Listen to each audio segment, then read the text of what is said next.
সম্প্রতি ২রা জানুয়ারি ২০২৬-এ একটি রিপোর্ট প্রকাশ করা হয়।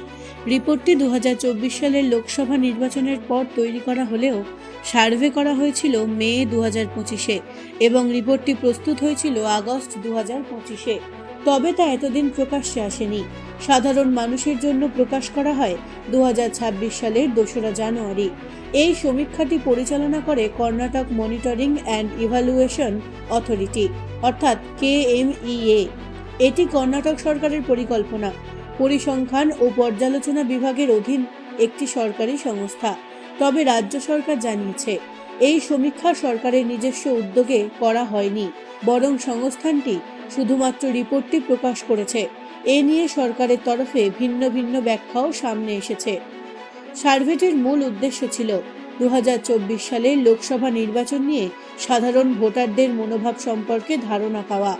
বিশেষ করে ভোটারদের নির্বাচনী অভিজ্ঞতা, নির্বাচন কতটা স্বাধীন ও সুষ্ঠু বলে মনে করেন, ইভিএমের উপর জনসাধারণের আস্থা, এই বিষয়গুলি ছিল সমীক্ষার প্রধান।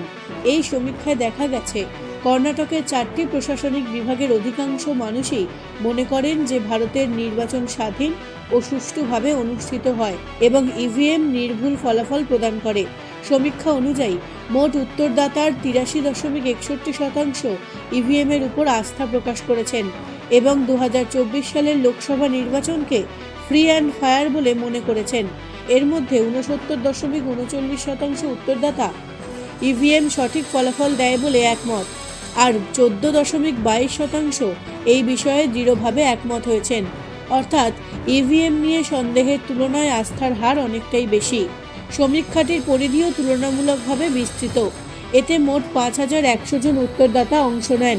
কর্ণাটকের বেঙ্গালুরু, বেলাগাভি, কালাবুরাগি ও মাইসুরু এই 4টি প্রশাসনিক বিভাগের অন্তর্গত ১০২টি বিধানসভা কেন্দ্র জুড়ে তথ্য সংগ্রহ করা হয়। শহর ও গ্রাম দুই ধরনের ভোটারের মতামতই এতে অন্তর্ভুক্ত ছিল। এই সমীক্ষার ফল প্রকাশের পর নতুন করে রাজনৈতিক বিতর্ক তীব্র হয়েছে। দীর্ঘদিন ধরে কংগ্রেস, বিশেষ করে রাহুল গান্ধীর নেতৃত্বে ভোট চুরি ও ইভিএম কারচুপির অভিযোগ তুলে আসছিল, কিন্তু এই সমীক্ষা সেই অভিযোগকে চ্যালেঞ্জের মুখে ফেলেছে। সমীক্ষা প্রকাশের পর বিজেপি ও কংগ্রেসের মধ্যে তীব্র বাকযুদ্ধ শুরু হয়। বিজেপির দাবি এই রিপোর্ট কংগ্রেসের অভিযোগের সম্পূর্ণ উল্টো ছবি দেখিয়েছে। কর্ণাটক বিজেপির বিরোধী দলনেতা আর অশোক এক্সে লেখেন, রাহুল গান্ধী বছরের পর বছর বলে আসছেন যে দেশের গণতন্ত্র বিপন্ন, ইভিএম বিশ্বাসযোগ্য নয় এবং প্রতিষ্ঠানগুলির উপর ভরসা করা যায় না। কিন্তু কর্ণাটকের সমীক্ষা আজ একেবারেই ভিন্ন বাস্তবতা তুলে ধরেছে। বিশ্লেষকদের মতে এই সমীক্ষা ইভিএম নিয়ে জাতীয় স্তরের বিতর্ককে আরও তীব্র করেছে এবং নির্বাচন প্রক্রিয়ার বিশ্বাসযোগ্যতা নিয়ে রাজনৈতিক সংঘাত নতুন যাত্রা পেয়েছে।